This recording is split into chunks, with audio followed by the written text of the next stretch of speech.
Hello students, welcome and welcome back to my channel. This side Jyoti Yadav. Our today's video is on the topic squares and square roots. Last video में हमने जो properties पढ़ी थी उसी के base पे आज हम क्वेश्चन सॉल्व करने जा रहे हैं. So without wasting time let's start our questions. So here is our first question. Check whether the numbers are perfect squares or not. तो यहाँ पे नंबर दिए हुए हैं, उनको चेक करना है कि वो परफेक्ट स्क्वायर है या नहीं है. तो ये किस तरीके से चेक होता है? राइट हियर 600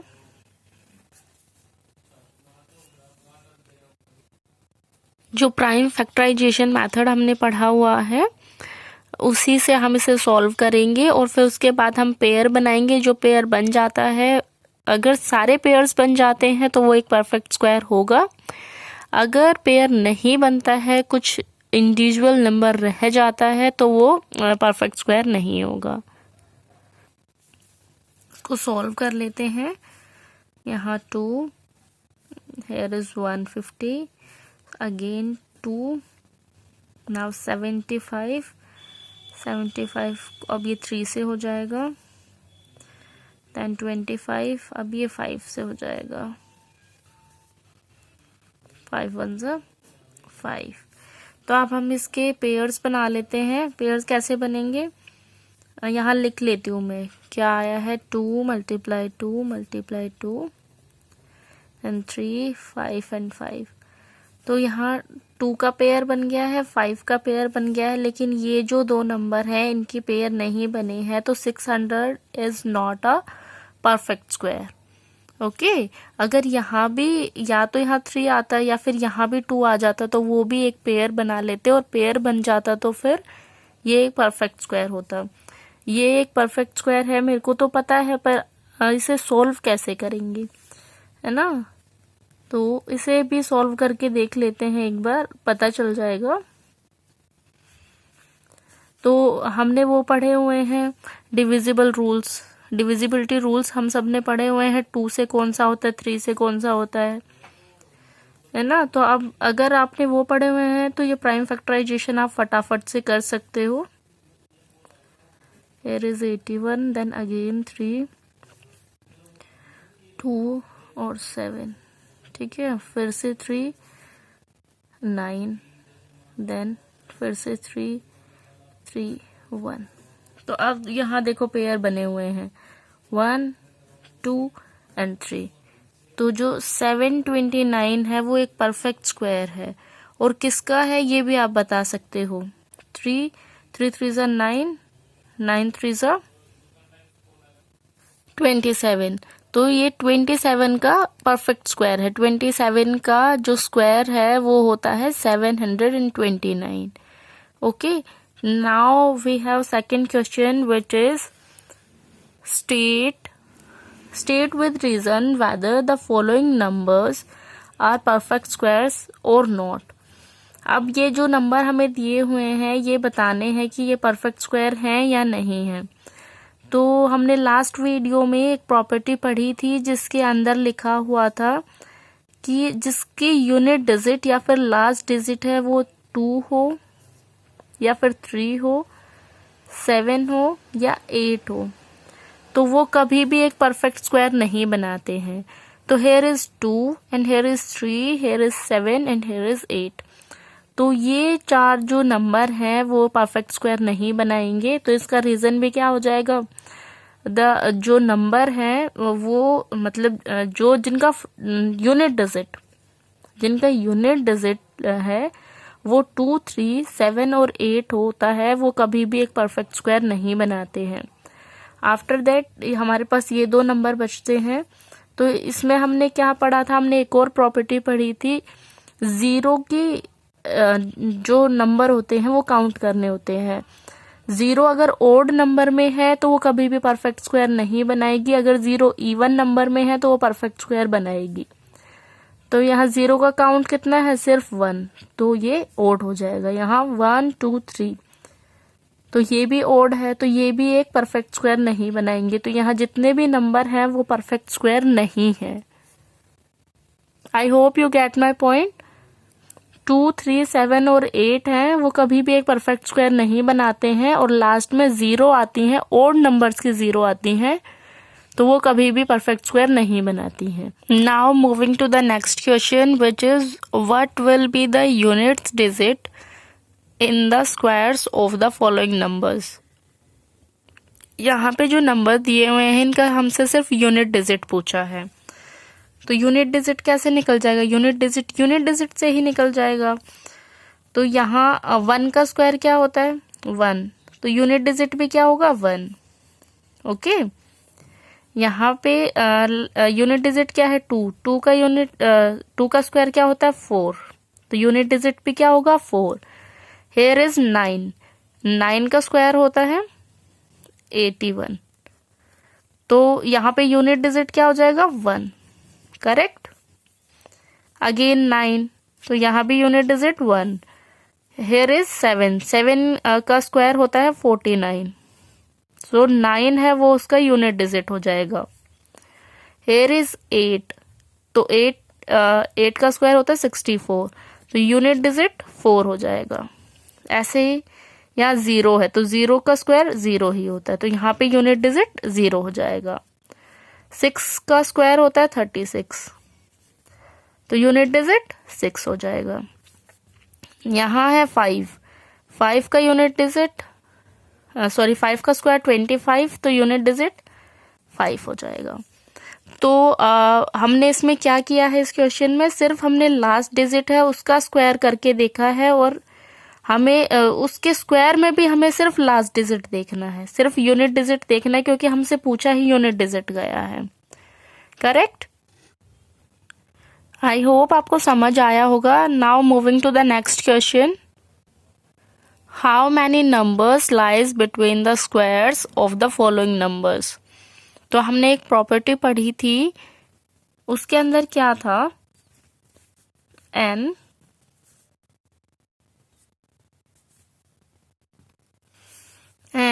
और n+1 के बीच में कितने नंबर लाई करेंगे, वो किसके इक्वल होगा? 2n के इक्वल होगा। ठीक है, इन दोनों के बीच में कितने नंबर लाई करेंगे, वो 2n के इक्वल होता है, ये स्क्वायर्स। ओके, तो यहाँ पे n क्या है? 18, एंड n+1 क्या है? 19, तो इन दोनों स्क्वायर्स के बीच में कितने नंबर लाई करेंगे, which is equals to 2n, and here is n 18, so 36 number इनके बीच में लाई करेंगे। Okay, now the second question is 2n which is equal to 2 multiply 65। 65 के स्क्वायर और 66 के स्क्वायर के बीच में कितने नंबर लाई करेंगे, वो किसके इक्वल होगा? 2 multiply 65, 130। 130 नंबर इन दोनों स्क्वायर्स के बीच के अंदर लाई करेंगे। मैं आपको सजेस्ट करूंगी कि ये वीडियो देखने से पहले आप जो इंट्रोडक्शन वाली वीडियो है वो ज़रूर देख लीजिएगा। उसके अंदर सारी प्रॉपर्टीज़ हैं वो हमने की हुई हैं, और उन प्रॉपर्टीज़ के बेस्ड पे ही ये क्वेश्चन है। Without wasting your time, let's start our next question which is without adding find. बिना ऐड किए इनको फाइंड करना है। तो हमने क्या एक प्रॉपर्टी पढ़ी थी कल, जिसके अंदर हमने पढ़ा था कि किसी भी नंबर का स्क्वायर है वो उतने ही ओड नंबर्स को अगर हम ऐड कर दे उसके इक्वल होता है। तो यहाँ कितने ओड नंबर है? 1 2 3 4 5 6 7 8 9, तो ये 9 के स्क्वायर के इक्वल इन सब का सम आएगा। तो 9 का स्क्वायर क्या होता है? 81। तो अगर हम इनको अलग अलग इनका सम करते हैं तो भी वो 81 आएगा, और अगर हमें ये प्रॉपर्टी पता है तो हम अपना बिना टाइम वेस्ट किए फटाफट से 81 आंसर निकाल सकते थे। तो इसीलिए वो प्रॉपर्टीज हैं हमारी, वो इसीलिए यूजफुल हैं ताकि हम फटाफट से आंसर निकाल सकें। आफ्टर दैट हमारे पास क्वेश्चन है, find the smallest number by which each of the given numbers must be multiplied so that the product is a perfect number or perfect square। जो ऐसा कौन सा नंबर है वो छोटे से छोटा नंबर जिससे हम मल्टीप्लाई करें और जो ये नंबर हमें दिया हुआ है ये एक परफेक्ट स्क्वायर बन जाए। सेम ऐसा ही क्वेश्चन आता है कि वो छोटे से छोटा नंबर जिससे हम डिवाइड करें और ये नंबर है वो एक परफेक्ट स्क्वायर बन जाए। ये जो क्वेश्चन है ये स्क्वायर में भी आता है और स्क्वायर रूट में भी आता है। तो यहीं पे हम इसे क्लियर कर लेंगे ताकि आपके डिवीजन वाला और मल्टीप्लिकेशन वाला दोनों ये हो जाए यहीं पे क्लियर, और जो आपके स्क्वायर रूट वाले हैं वो भी यहीं क्लियर हो जाए। ओके, तो हम इसे देख लेते हैं कैसे करते हैं। जो प्राइम फैक्टराइजेशन मेथड है हम उसी से इसको सॉल्व करते हैं। तो यहाँ हमारे पास दिया हुआ है 240, तो इसको प्राइम फैक्टराइजेशन मेथड से सॉल्व कर लेंगे। 120, then 60, then 30, after that 15। अब 15 को हम 3 से भी कर सकते हैं। 3 5 15 and 5 1 15। अब हम इसमें क्या करेंगे, इनके पेयर बनाएंगे। तो ये पेयर बन गया है, ये पेयर बन गया है, पर 3 है और 5 है वो अनपेयर्ड है। तो ऐसा कौन सा स्मॉलेस्ट नंबर है जिससे हम मल्टीप्लाई करें और जो ये नंबर है वो एक परफेक्ट स्क्वायर बन जाए। तो this is the number which is 15। 15 is the number which is multiplied by this number two make it a perfect square. Correct. Same इसी तरह ये वाला नंबर हो जाएगा, इसको भी सॉल्व कर लेंगे। फिर उसके बाद हम जो सेकंड स्टेप हमारा होगा कि हम पेयर बनाएंगे। पेयर में जो पेयर बन जाते हैं वो ठीक है, जो अनपेयर्ड रह जाते हैं उनके मल्टीप्लाई कर लेंगे और जो नंबर आएगा वही ऐसा स्मॉलेस्ट नंबर होता है जिसे हम मल्टीप्लाई करते हैं और जो ये गिवन नंबर है वो एक perfect number, perfect square number में चेंज हो जाता है। सो ये हमने सॉल्व किया है। तो इसमें यहाँ पे एक पेयर बन जाएगा, यहाँ पे एक पेयर बन जाएगा, यहाँ पे एक पेयर बन जाएगा और जो अनपेयर्ड नंबर बचा है वो क्या है, 3। तो इस नंबर को, इस गिवन नंबर को अगर हम 3 से मल्टीप्लाई करते हैं तो we will get the perfect square number.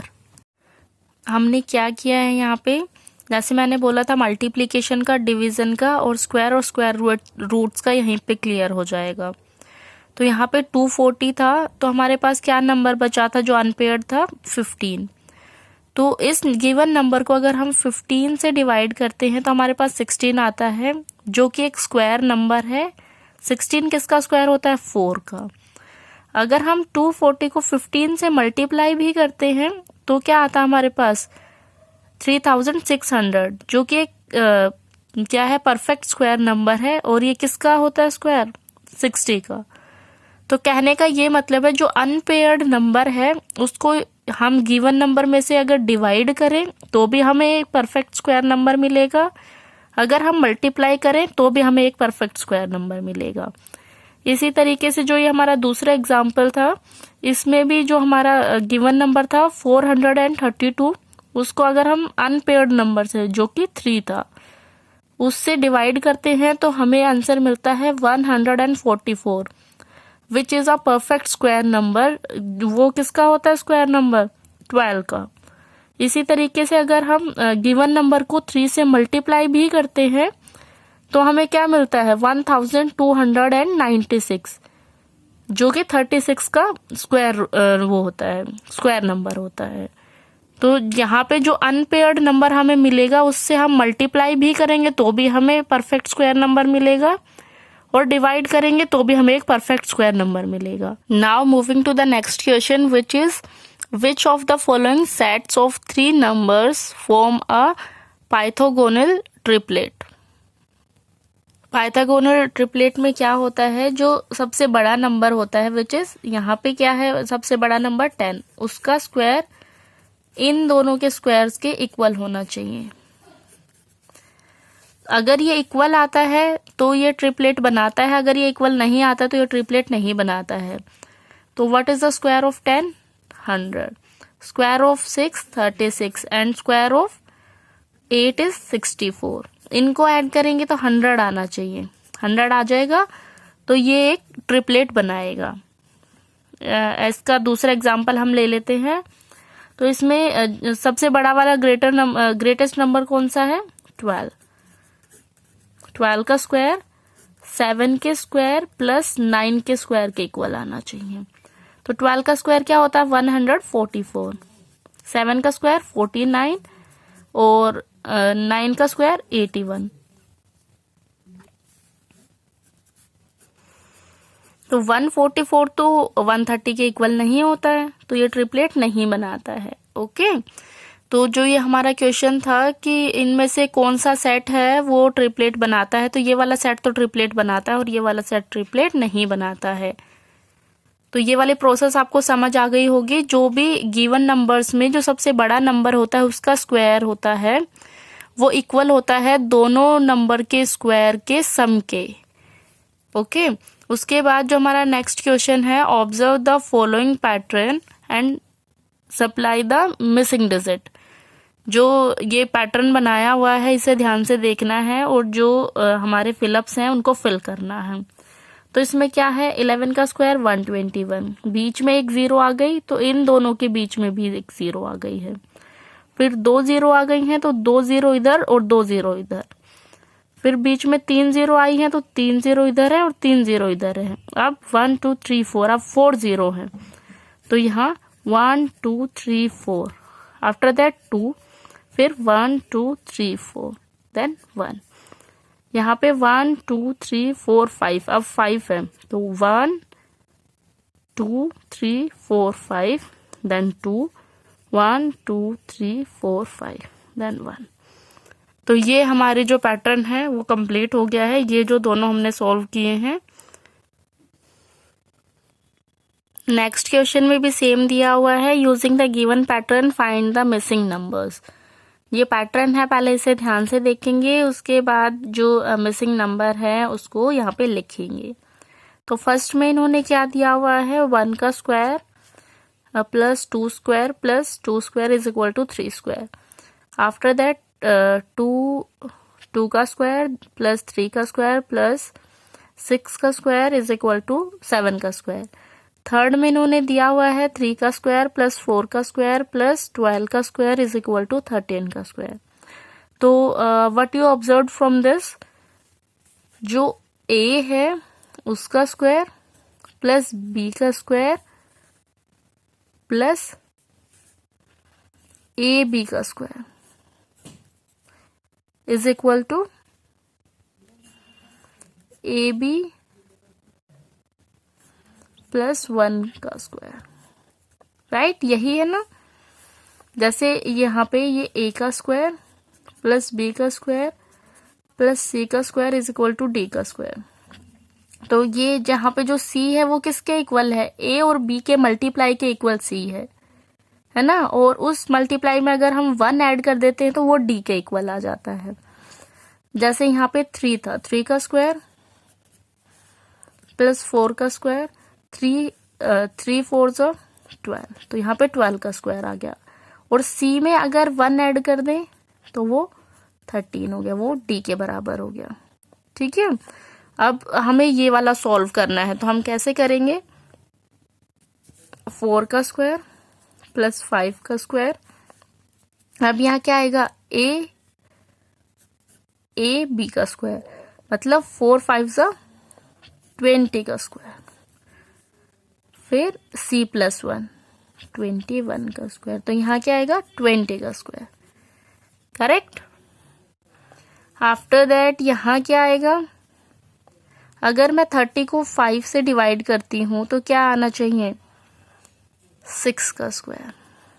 देखो ये पैटर्न बन रहा है। अब 5 का स्क्वायर प्लस 6 का स्क्वायर, यहाँ ए बी का स्क्वायर, सी है वो ए बी के बराबर है ना, तो 5 6 30, और डी है वो सी, मतलब जो डी है वो किसके इक्वल है, सी प्लस 1, तो विच इज 31 का स्क्वायर। तो यहाँ पे क्या आएगा, ए का स्क्वायर, सी है वो ए बी के बराबर है और जो डी है वो C+1 के बराबर है। तो यहाँ पे हमें C फाइंड आउट करना है, तो C क्या हो जाएगा 6 × 7 विच इज 42। तो यहाँ क्या आएगा 42 का स्क्वायर।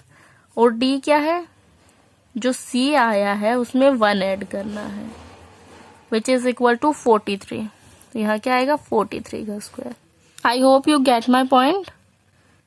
आपको ये पैटर्न भी समझ आ गया होगा। तो इसी तरीके से जो हमारे स्क्वायर के क्वेश्चन हैं वो यहीं पे ख़त्म होते हैं। अब हम नेक्स्ट वीडियो में मिलेंगे जिसके अंदर हम स्क्वायर रूट्स के बारे में पढ़ेंगे। So see you in next video. Bye bye.